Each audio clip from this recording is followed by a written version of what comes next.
1947 সাল একটি বছর যা বদলে দিয়েছিল কোটি কোটি মানুষের জীবন।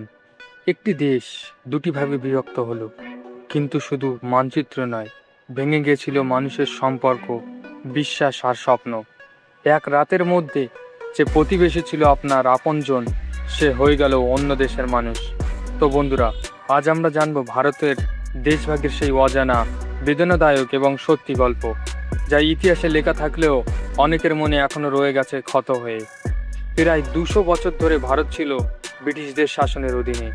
এই সময় ধীরে ধীরে মানুষের মধ্যে অসন্তোষ বাড়তে থাকে, স্বাধীনতার দাবি জোরালো হতে থাকে। শুরু হয় আন্দোলন, সংগ্রাম আর ত্যাগ। একদিকে ছিলেন মহাত্মা গান্ধী, যিনি চেয়েছিলেন একটি ঐক্যবদ্ধ ভারত।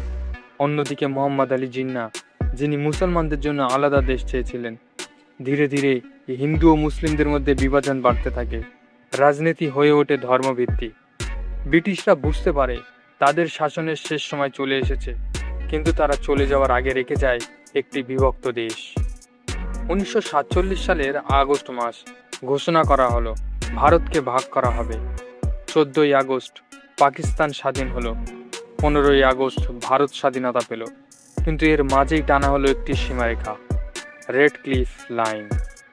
এই লাইন কাগজে আঁকা হলেও এর প্রভাব পড়েছিল মানুষের জীবনে। অনেকেই জানতো না তাদের বাড়ি এখন কোন দেশে পড়েছে। একদিন সকালে ঘুম থেকে ওঠে তারা হয়ে গেল অন্য দেশের নাগরিক। এরপর শুরু হলো মানব ইতিহাসের সবচেয়ে স্থানান্তরগুলির একটি। প্রায় 1 কোটিরও বেশি মানুষ নিজের ঘর ছেড়ে পালাতে বাধ্য হলো। হিন্দুরা হলো ভারতমুখী আর মুসলমানরা পাকিস্তানের দিকে। রাস্তা ভরে গেল মানুষের ভিড়ে। কেউ হাঁটছে, কাঁদছে, বাঁচার চেষ্টা করছে। কিন্তু এই যাত্রা সহজ ছিল না, নিরাপদও ছিল না। চারিদিকে ছড়িয়ে পড়ে সহিংসতা, দাঙ্গা, হত্যা, লুটপাট। অনেক ট্রেন পৌঁছাতো গন্তব্যে, কিন্তু তার ভিতরে থাকতো শুধু মৃতদেহ। এই ট্রেনগুলোকে বলা হতো ঘোস্ট ট্রেন। অনেক পরিবার চিরতরে আলাদা হয়ে যায়। মা হারায় সন্তানকে, ভাই হারায় ভাইকে। এ যেন এক দুঃস্বপ্ন যা বাস্তবে ঘটেছিল। যারা বেঁচে ছিল তারা আশ্রয় খুঁজতে থাকে। গড়ে ওঠে শরণার্থী শিবির, যেখানে খাবার, পানি, চিকিৎসা সবকিছুরই অভাব।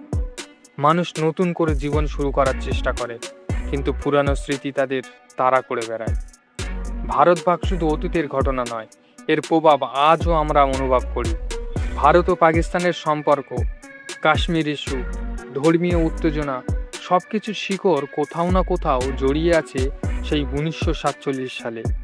1947 সালে দেশ ভাগ হয়েছিল, কিন্তু প্রশ্ন হলো, আমরা কি সত্যি সেই বিভাজন থেকে বেরিয়ে আসতে পেরেছি, নাকি সেই দাগ আজও আমাদের ভিতরে বেঁচে আছে? তোমার কি মনে হয়, দেশভাগ কি সত্যিই দরকার ছিল, নাকি এটি এড়ানো যেত?